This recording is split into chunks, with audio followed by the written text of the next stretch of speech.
школу економіки в партнерстві з Національним банком України і компанією Віза. Наш спікер Юрій Городніченко, я думаю, не потрібно його представляти, але я представлю.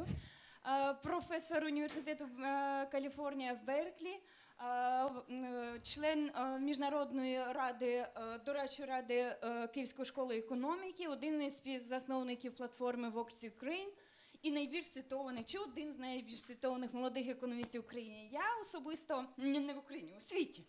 Я особисто знаю Юрія з 1999 року, коли ми навчалися тоді на магістерській програмі з економіки ІРСі, тепер Київська школа економіки. І Юрій почав тоді вже писати статті у віснику Національного банку України, в наукових записках Наукова Києво-Могилянської академії. І я дуже рада, що я особисто знаю Юрія. І коли була в тому році в Японії, всі колеги дивувалися, які знають Юрія за його науковими роботами, що він настільки молодий і досяг таких успіхів, і що він з нашою магістерською програмою. І сьогодні він вам розповість про те саме, як досягти такого успіху в наукових колах, як обрати найкращу програму. І якщо ви зацікавлені в інших кар'єрних шляхах, будь ласка, приходьте сьогодні на інший захід в рамках цього тижня економіки о 17:30 в НСК Олімпійському. Там ви почуєте і про інші кар'єрні шляхи. Буде Дмитро Сологуб з Національного банку України, Олена Білан з Dragon Capital і менеджер компанії Віза в регіоні Дмитро Крипак. І слово Юрію. Дуже вдячний за представлення. Мене звати Юрій Городніченко, але я свій ток зроблю англійською мовою, тому що ви побачите, що однією з головних умов академічної кар'єри за кордоном – це знати англійську мову. Отже, academic career, how to choose the right path. Okay, it's a very non-linear path. There are ups and downs, many uncertainties. But one thing which is going to be very important for you when you decide to do an academic career abroad is that you have to be absolutely passionate about your subject. If you do economics, you have to really like economics. If you do physics, you have to like physics. If you do mathematics, you have to really, really like mathematics. Now, why is this absolutely crucial? Why is this absolutely important? Well, one thing why it's important is because you have to work really, really hard. You, as a student, you think you have to work hard and you put many hours every week to, prepare for your exams, for your tests, and so on. When you work for a PhD, when you study for a PhD, you have to work really, really many hours. I would say on average 80 hours a week for 5 years. A typical PhD is 5 years. It's a lot of time. And for people who do not like what they do, it's really hard to put up this many hours for so long. Because you have so many other opportunities. You can work in a private industry, you can work somewhere else, make good money. It's very hard to motivate yourself and work so hard for so many years. Another thing which is striking is that you would think that after you graduate, you're going to have easy life. You will be a professor, but it's not true. You'll work even harder. So if you choose an academic path, it means you're kind of committing yourself to a very, very, very long work week.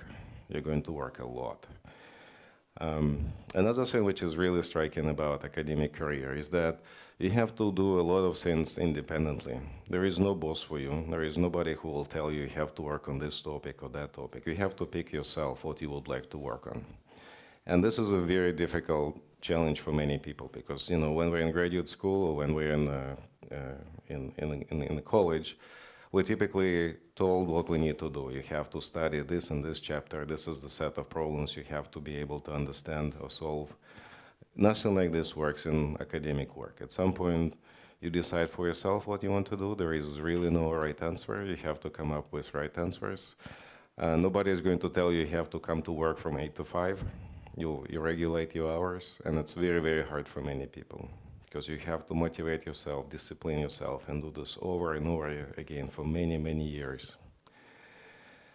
Now, do you enjoy working without a boss, right? So you will see this as a very good thing and also a very bad thing. The bad thing is that there is nobody else who will motivate you to do things. Nobody will stop by your office and say, like, I expect something from you tomorrow. There is really no deadline in academic work. You can work on something for 1 day, for 1 hour, maybe a couple of years. You regulate the speed at which you work on a given question. And if you don't like a boss, that's great. Because you're a boss for yourself, you decide what you want to do, what you don't want to do, and it's amazing. But if you really need somebody to push you to do things, maybe academic path is not a very good idea for you. Now, do you like teamwork? Why is this important? I told you already you have to do a lot of things independently. Why teamwork would be important? It seems kind of mutually exclusive statements. In reality, you have to do a lot of teamwork because we can't know everything. We have to specialize in things, right? I may be very good in empirical work, but I need to do some theoretical work. I don't do this well. I need to have somebody who is going to do a lot of theory and explain to me what kind of empirical work I need to do. And likewise, when I do empirical work, I have to be able to talk to a theorist and explain how we're going to combine our research in something coherent. Now, there are many other examples when something like this is going to be very important. If you do something very applied, most of the time, you just don't have enough capacity to process enormous data sets. You cannot run experiments and analyze the data. You cannot take these giant data sets and compress them into something which you can use for statistical analysis. And so you'll have to rely a lot on other people. And it sounds easy, but you have to work very, very be very easygoing with other people. Otherwise, it's not going to be productive. Now, one thing which is, I think, particularly important is that you have to be okay with taking risky projects. Why is that? A lot of research in academic career, you have to come up with new solutions, with something which is new, not done before, right? And most of the time, we come up with the idea and it's going to work. It's not going to work. It's going to fail, right? And for people who are always study hard and have perfect grades, it's very hard to accept the idea that sometimes you can solve a problem. It's just so hard, you don't know the right answer. Sometimes you say, well, it's a brilliant idea, I think it's going to work. You work for 5 years, and then you realize what you did is wrong. Okay, that can happen too. Or you rediscover you made a mistake, that something that made sense to you before now is completely senseless, it doesn't make any sense. And so, it will take a lot of courage and training for you to kind of develop this skill to accept rejection and failure. And it's not for everybody. I know many people who get really tired of this very quickly. And, you have to prepare yourself for constant failure. Like, you try 10 ideas, maybe one will work. And you should be happy about that. But, before you hit the right idea, you have to be failing. It's very hard personally. You can have easily a depression of some type. Now, as I told you, English is going to be a very important condition if you want to do academic career abroad. Because lots of courses, almost all instruction is going to be in English. You have to write your research papers in English. You have to communicate with your co-authors in English. Most of the research teams in these days are international. You'll have somebody from Germany, from Japan, from Korea. These guys expect you to understand English. You should talk to them in English. This is a very important skill. If you don't have this, it's necessary but not sufficient, but you have to have something like this. You have to be able to communicate to other people. Now, one thing which is also, potentially very important is that if you do research abroad, if you go for a PhD abroad, it's going to be 5 to 7 years on average. You're not going to see your family or friends for a very long time.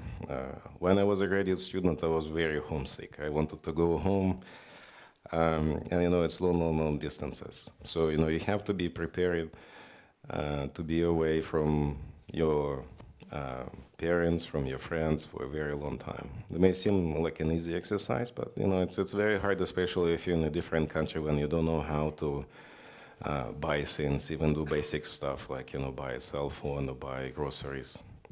It may be very, very hard, okay? Now, if you said yes to all of this, I think you're ready.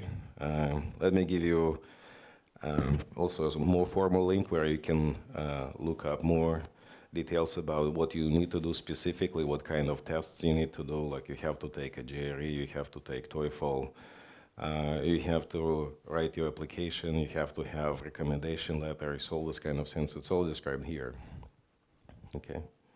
What I want to do in this talk is to give you more sort of soft information, something you will typically not find in a resource like this, where they will give you formal criteria and say you just need A, B, C, D, and then we're going to make a PhD. Instead, I'll focus on something which is, more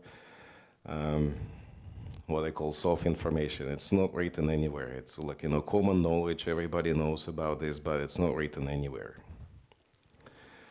Now, one thing which is going to be useful for you when you choose your PhD program is to look at the ranking of various universities. And there is a lot of information about this. These are just a few examples of various agencies, private, public, kind of semi-public, semi-private, giving you information about which universities are good and which universities are not so good. Let me give you one example. This is Shanghai Academic Ranking of World Universities. This is a general ranking of the universities, right? So they say we're going to aggregate across all fields, all sorts of campuses, and then look at the research output, reputation of this university, placements of students, and so on. And then they come up with these different scores, aggregate them up, and then rank universities according to the scores. So for example, first is Harvard and Stanford and my university in the US, University of California, Berkeley, Cambridge, MIT, Princeton, Oxford, Caltech, Columbia, University of Chicago, Yale University, right? Which ranking do you prefer? Well, the ranking should be, this is number one. No, I mean, like ranking the sort. Yeah, so this is just, for your information. Basically, what this means is that if you're going to be in any of these universities, it's great, it's terrific. Your first order condition is satisfied. All right, so this is very good. If you go to any of these places, that's excellent. You're not going to make a mistake. Now, the question is, which of these universities will take you? That's a more important question. Right, so this is a general ranking. When they look across all disciplines, right? They look at scores in economics, sociology, history, physics, chemistry, and so on, and then kind of calculate an average and rank on this. Now, one thing you can do, you can also look at sort of specific fields. For example, if you're interested in economics, you could say, I want to see a specific ranking in economics. This is from US News and World Report. And for example, here number one is Harvard, MIT, Princeton, Stanford, Berkeley, and then Yale University. Again, if you go to any of those programs, it's great. Basically, if you go to a top 10 place, it's an excellent outcome. You're going to be very successful as a researcher. You'll have all sorts of resources to be a successful researcher. But for some people, even this may be a little bit too variegated, because economics, for example, is a very diverse field. You have microeconomics, you have macroeconomics, you have international, you have econometrics, you have economic history, labor economics, public finance. Unfortunately, and fortunately for this US News and World Report, you can also say what kind of specialty you would like to have, right? And so you can even then narrow down your search and say, I want to be in a school which is particularly good in my field of interest. All right. Now, criteria for using your program, right? So for example, you were admitted to all of these places, or to all of these places. Where should you go? Okay, this will be an excellent kind of starting point. All right, so it may seem like a simple case, like you just go to the place which is number one, Harvard, and you're done. And, it'll be a good approximation, but, sometimes you should really think about this spectrum of opportunities you have, and maybe you should go to a place like Berkeley or Stanford. Now, how should you make this decision? One thing which is going to be important for you is that if you're interested in a specific field, for example, macroeconomics, you should really try to find out if the place you're interested in is strong in that specific field. Because, maybe the university is strong in economics in general, they have strong microeconomists, they have strong econometricians, but they have nobody in macroeconomics. And so you go there and then you have an unpleasant surprise, which is very hard to fix afterwards. And there is really nobody who can help you with your research, who will never be able to supervise you on a subject you really, really like, okay?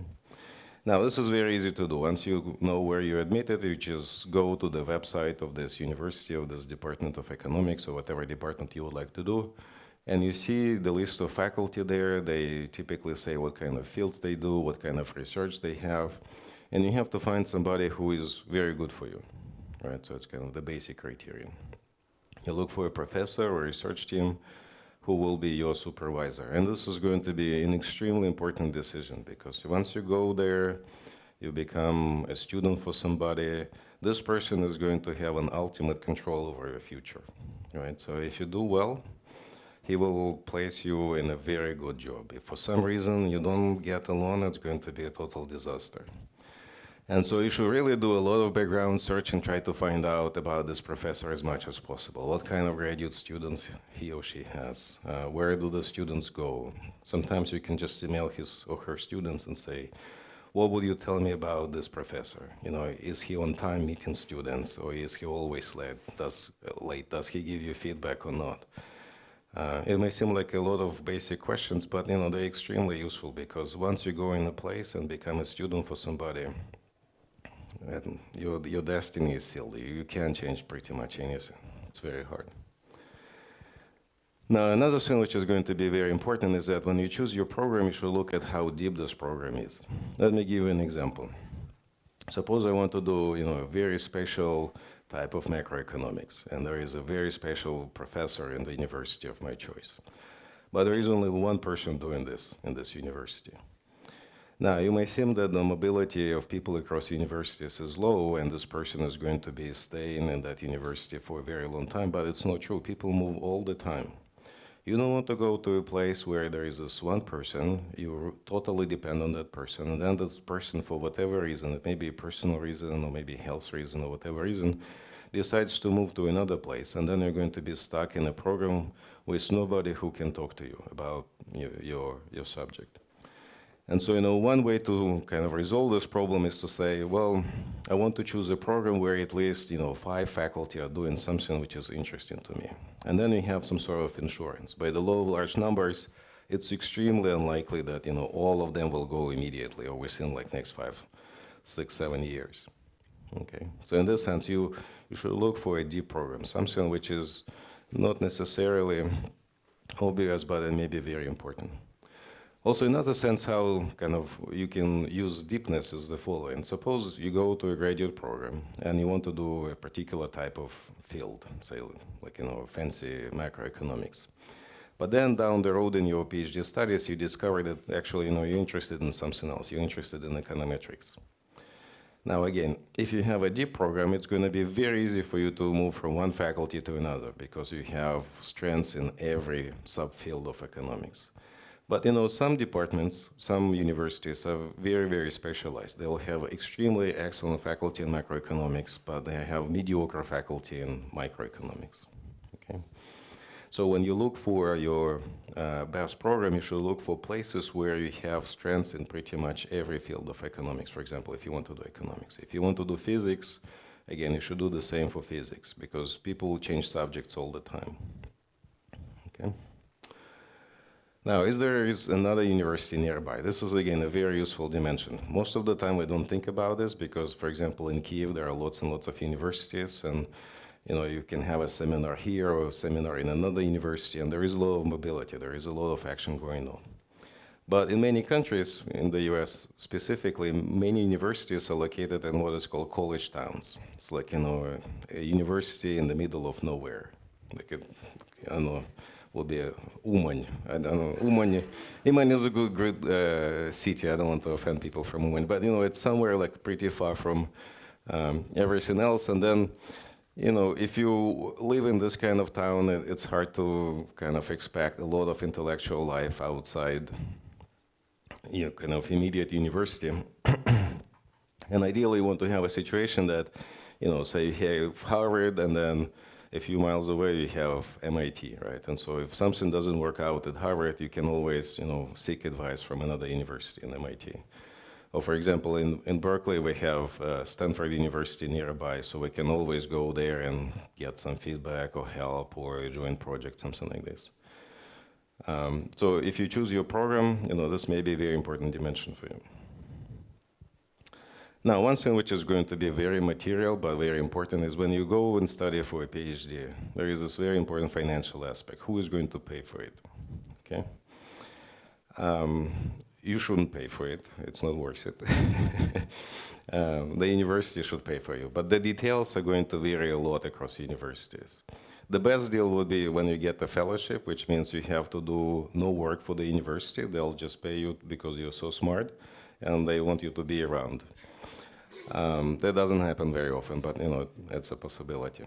A more realistic scenario, you'll have to be a teaching assistant or a research assistant somewhere, which means like half of your time you have to devote to working for somebody else. It's not necessarily bad, but it takes time. And ideally, if you want to choose an academic career because you want to be a boss for yourself, you can't really spend too much time on this. And so, at least in economics, the way it works is you solve a minimization problem, so you spend the least possible amount of time on teaching and on the research assistant. You work for yourself. That's your objective. And your constraint is that you have to do some work for the university. That's kind of the reality.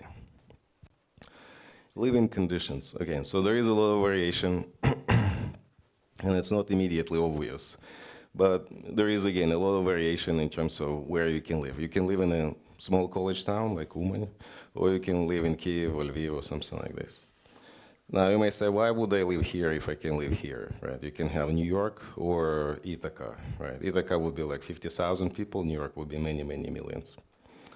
Now, there are all sorts of reasons why you can prefer here over here. One may be just purely academic here, right? But it may be also related to all sorts of other constraints you may have. For example, New York is very expensive. It's a very attractive city to live, but you have to pay a fortune every month for your rent.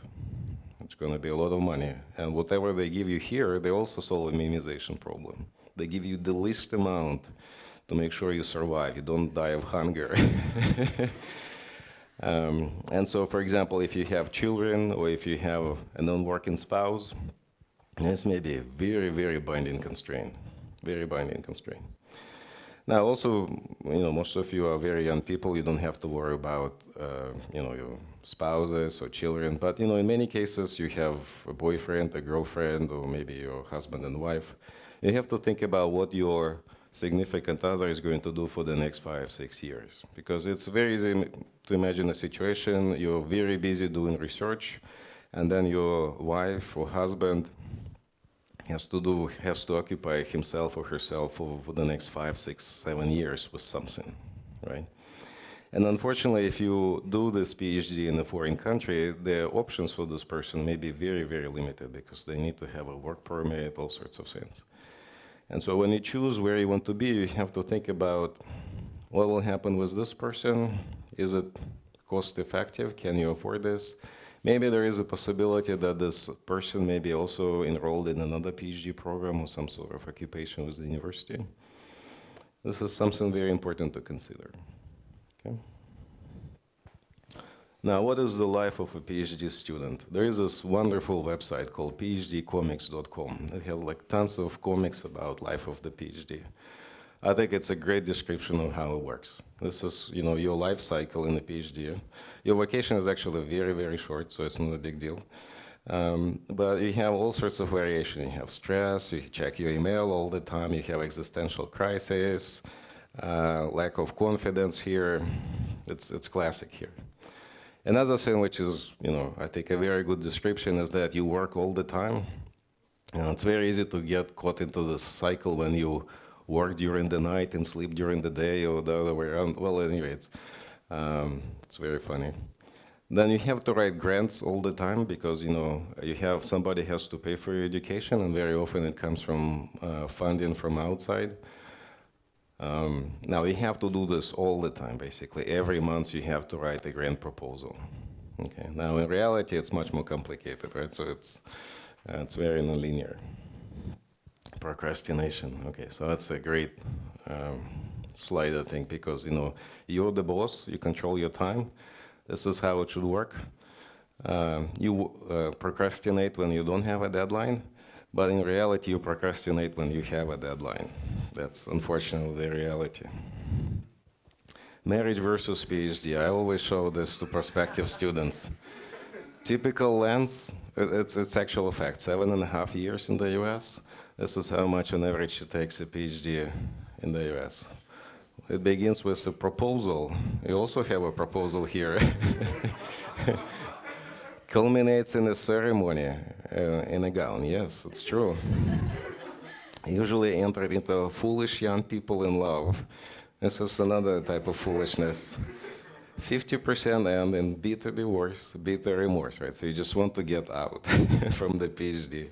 Exchange of vows, know-how.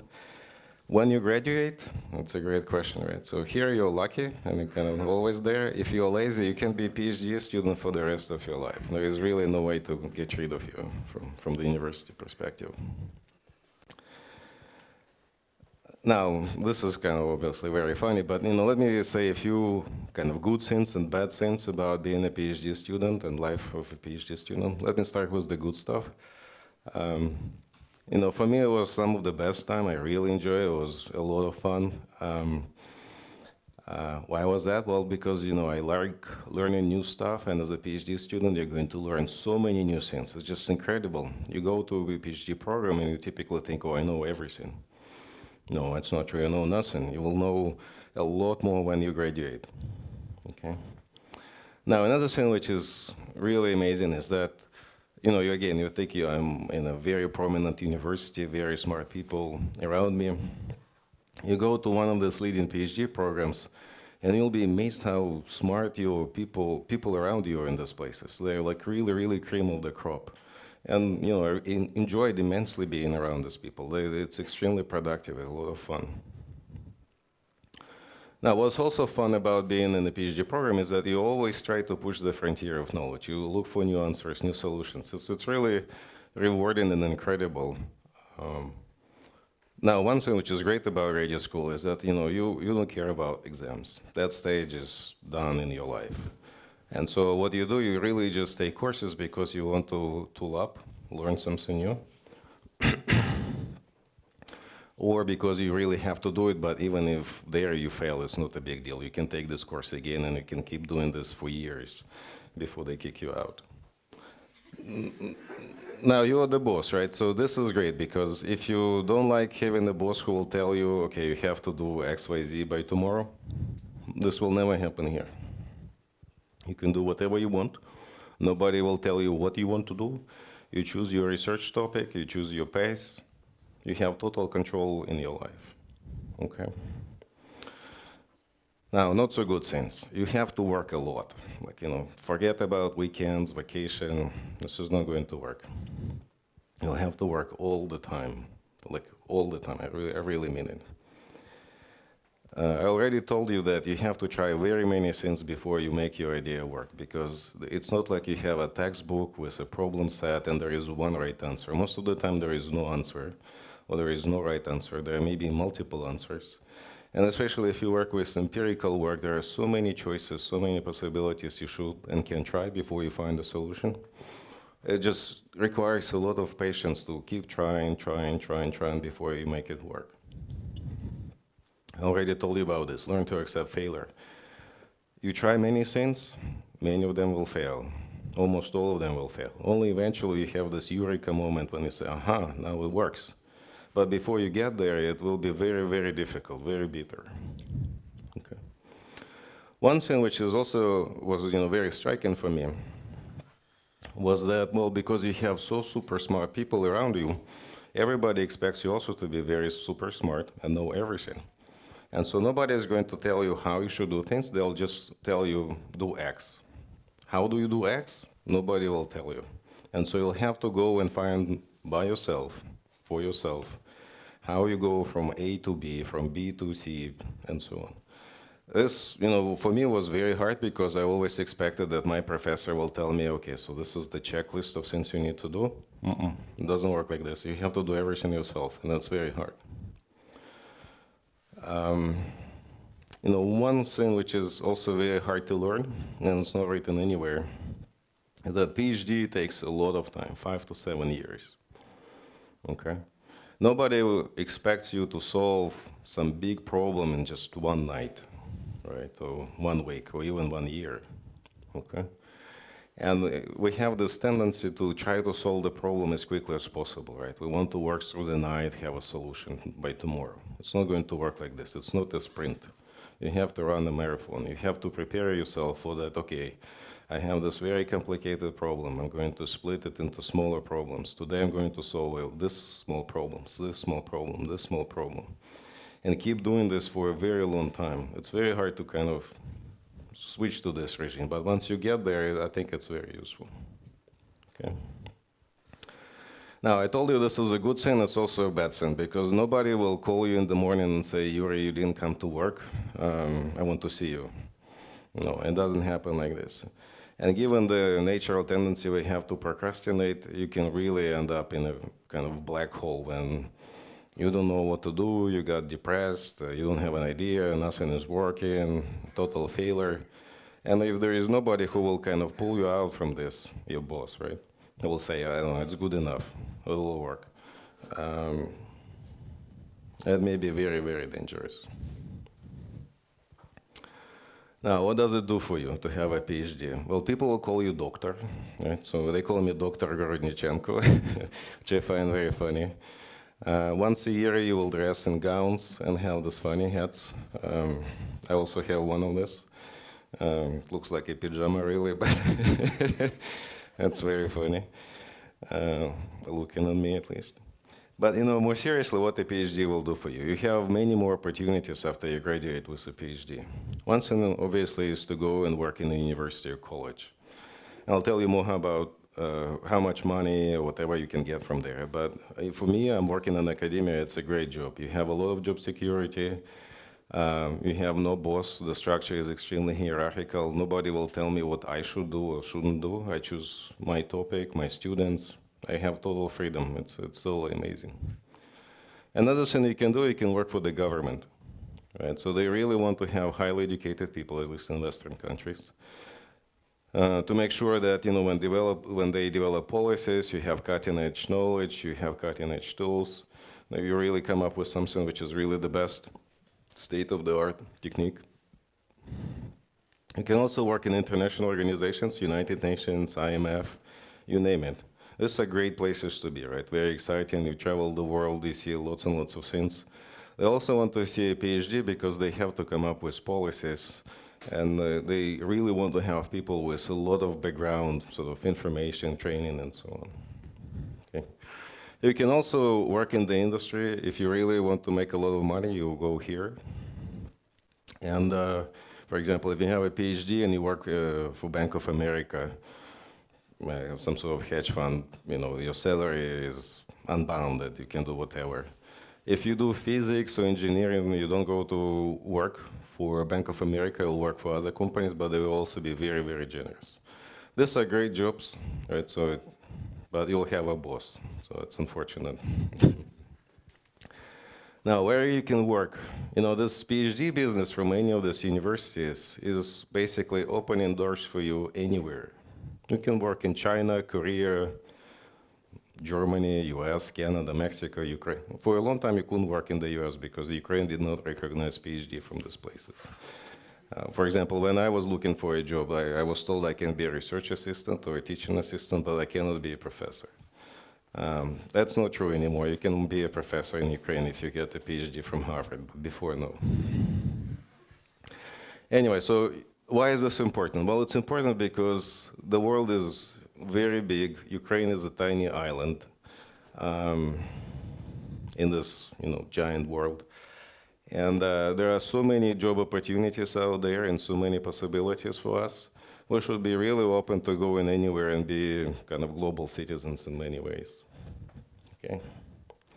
Now, more materially, if you get a PhD, you'll potentially make a lot of money. Okay, why is that? Well, because businesses, these organizations, government, academia, they value your talents, they value your knowledge, and there is a compensating differential for that, right? To incentivize people to spend 5-7 years in a PhD working very, very hard. In the end of the day, they have to pay a lot of money to those kind of people, because otherwise people will just not go and study for PhD. Also, you will see a lot of job security. Basically, if you go to academia and get tenure, nobody can touch you. Right? You'll be employed for the rest of your life. You will die in your office if you want. And in some sense, it's amazing, right? So you can be in one office for 30 years, but there are pluses and minuses of that. Now, let me give you some numbers so you have a sense of what happens here. Okay. This is for economics, but something like this can be found for other fields: physics, math, statistics, biostatistics. You have two lines here. This line is how many job openings you have every year, which is posted by the American Economic Association. For example, if the Kyiv School of Economics wants to hire somebody with a PhD, they'll submit a sort of a job search into this database, and it will be one of these job openings. This is how many PhDs you have every year, okay? And you can see immediately that the number of jobs is way, way, way larger than the number of people in the market, okay? So supply is a small fraction of demand, right? So it means if you get a PhD in economics, almost invariably you'll find a job. You'll be employed, okay? So it's not like you get a PhD in English and then you can find a job. Here you will always find a job, okay? What this also means is that over time, because there is such a huge mismatch between demand and supply, is that salaries are increasing over time really, really fast. And what I'll show you is just a snapshot. I expect this trend to continue. We'll see bigger and bigger salaries in economics. This is one survey of people who graduate with a PhD, and this is their first salary or job offer. And if you have a job offer from a PhD granting institution, this will be your starting salary, okay? If you kind of narrow the search to some of the best PhD programs, that will be a starting salary, okay? So it's a lot of money. It's a lot of money. But this is just, for you, basically just graduating from a university. This is kind of a starting salary for you. Now, this is a distribution of, this means may hide a lot of information, but you can look at this distribution and you can see there is a lot of variation here as well, okay? But typically, all salaries for new PhD economists start in $100,000+ a year. Now, this is another piece of information from American Economic Association. They calculated average salaries. They ran a survey across universities in North America to find out how much faculty professors in economics make. And here we have different tiers.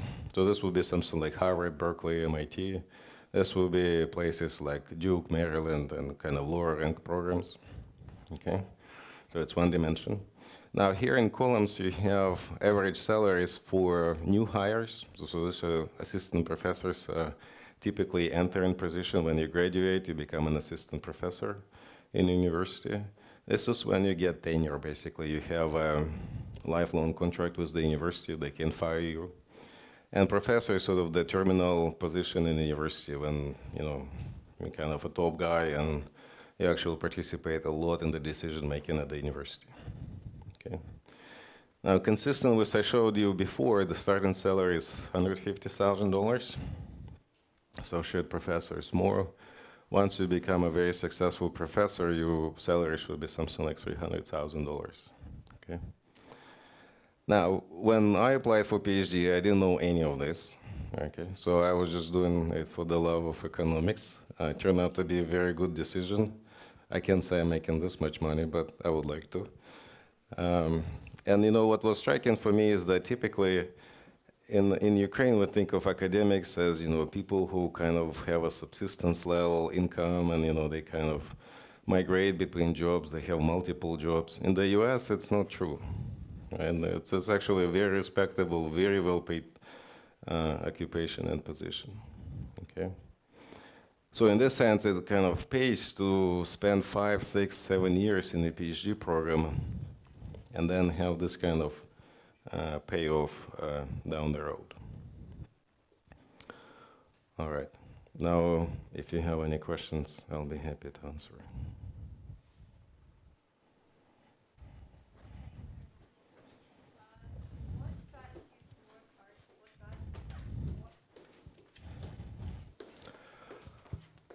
the question was, what drives me to work hard? It's a good question. When you are hired as an assistant professor, you have 5 years to prove that you are worth tenure, so that this university is going to keep you for the rest of your life. And so it's a very strong motivation, because if you don't deliver down the road, if you don't publish enough papers, they will fire you. Okay. But after this, what really motivates you is just your curiosity. You want to learn something new. There are lots and lots of interesting questions you would like to answer. That motivates me. One more question. How did you choose your subject? Economics. Not field of research. Oh, field of research. It's a good question. When I applied for a PhD, I went to the University of Michigan for my PhD. I wanted to do public finance, basically a study of government spending, taxation, this kind of things. But in my first year, I took a course from a professor in macroeconomics, and he was such a terrific teacher. I couldn't think about anything else, and so I decided to do macroeconomics. This is consistent with one of the stories when you go to a deep university. You want to do A, but over time you realize you actually want to do something else. Unfortunately for me, there were enough people to help me.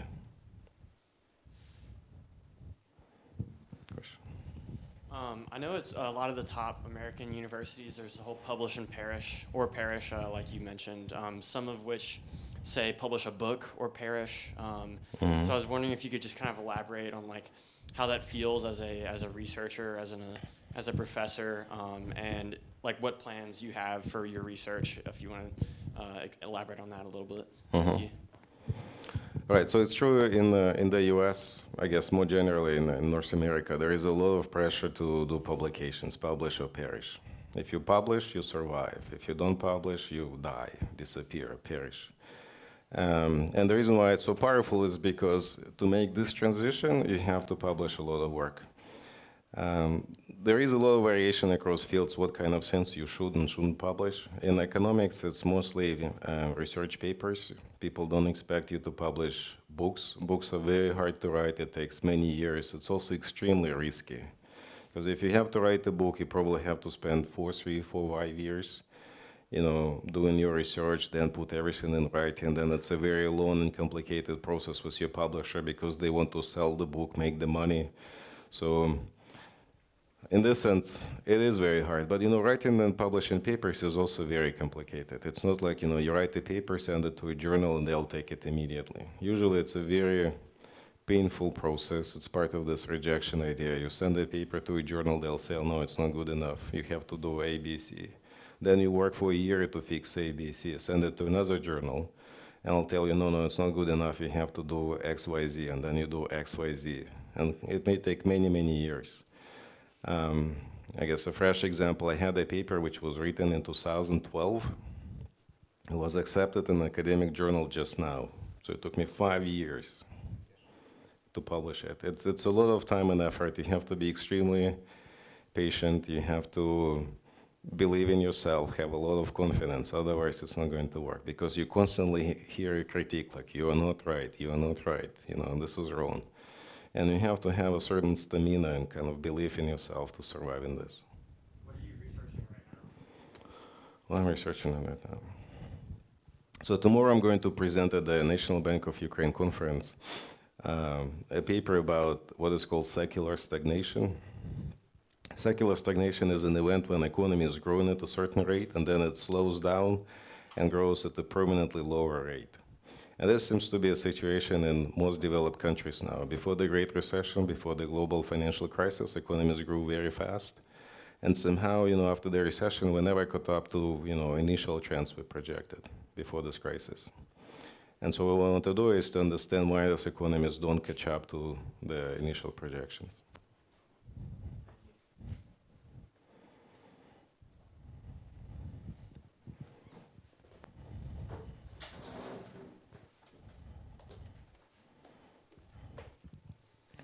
What are job perspectives for different economic subfields, for example, like econometrician versus microeconometrics and so on? Mm-hmm.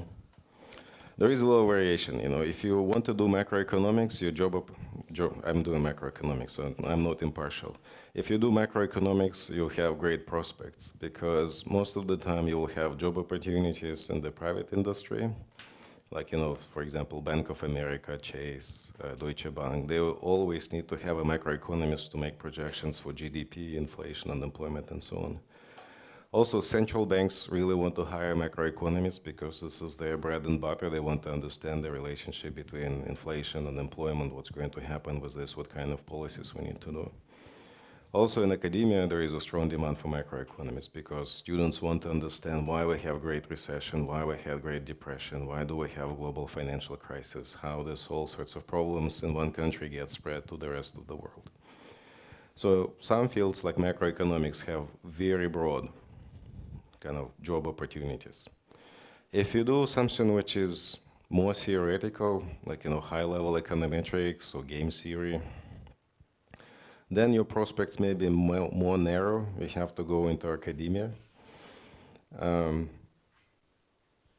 which may be good and bad, but there is a lot of variation. Some fields, for example, if you do industrial organization, there is enormous demand from consulting industries for these PhD economists because whenever you have an antitrust litigation, they want to have somebody with an economics degree to make a case why a merger of two companies is okay for a given market.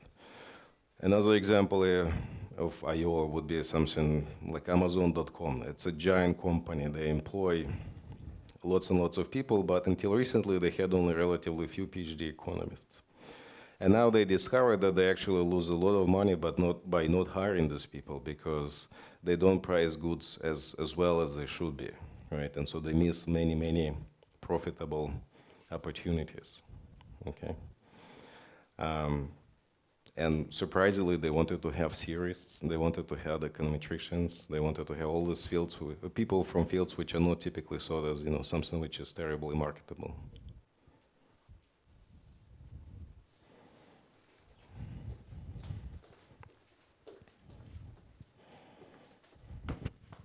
Well, in one of recent interviews, Valeria Gondreva confessed that she was persuading her son not to apply for financial program, but rather go into IT robototechnics.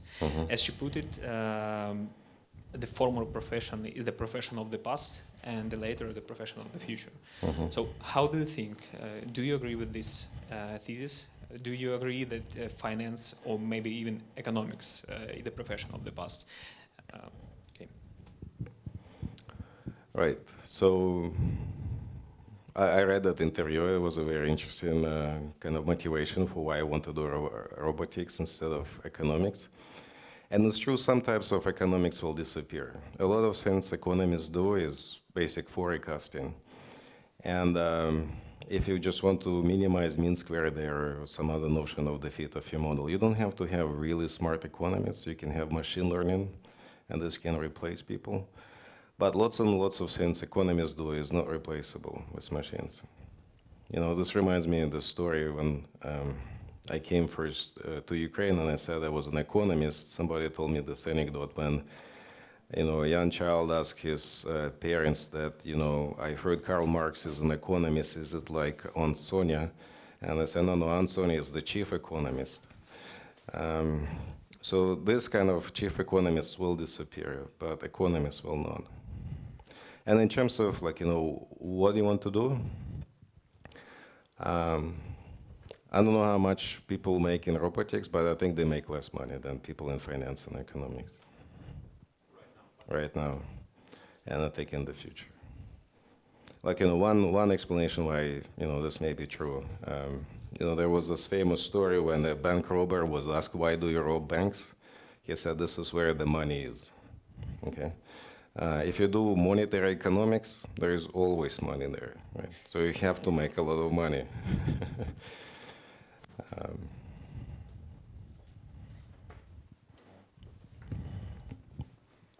I think every professor's choice and attitude is very specific. So I wanted to ask you, what are you looking for in new graduates for a PhD program to work with?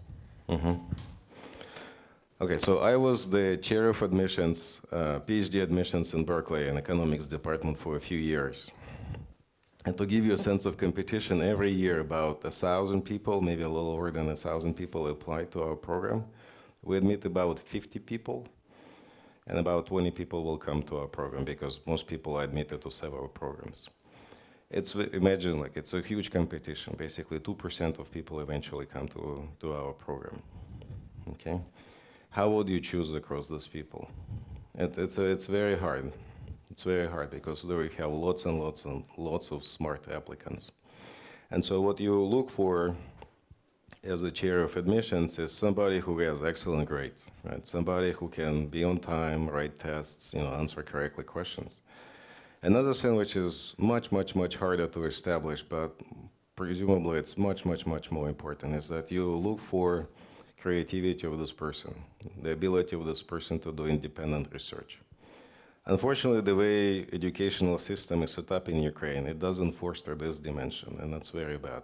Kyiv School of Economics is probably one of the very few places where faculty force students to write thesis, independent research, something which is presumably publishable and interesting to the rest of the world. It's not about replicating existing knowledge. It's about you have to create something new knowledge.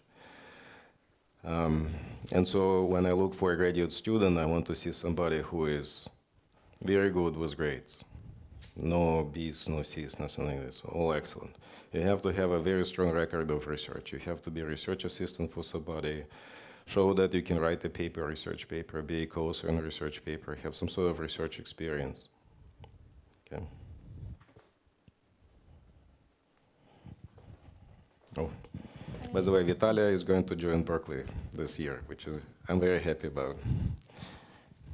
It's amazing actually, and it's it's huge responsibility to join such an amazing team. So you told that after you become an assistant professor, you have to write a lot of papers. Mm-hmm.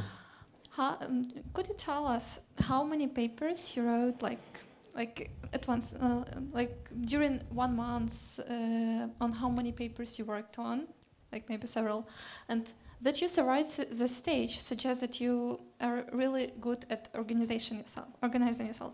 Could you share some tips how to organize yourself during such a stressful period? Yes, it's very stressful. There is no question about that. I don't have gray hair, but it's genetic. Most of my grandparents are not gray-haired. As I told you, there is no boss, and so it's really hard to stay on time, motivate yourself, submit work to journals, and kind of try to satisfy all these referees who come up with crazy ideas and suggestions. For me, the best personal solution to this was to find co-authors who are kind of pushing me and I'm pushing them, so we end up in a good equilibrium when we reinforce each other to be on time, to deliver something. That was the best solution for me. And in terms of how many projects you have at a point in time, there is a lot of variation. Sometimes you work, it seems like 1 million projects, and sometimes you just have no output.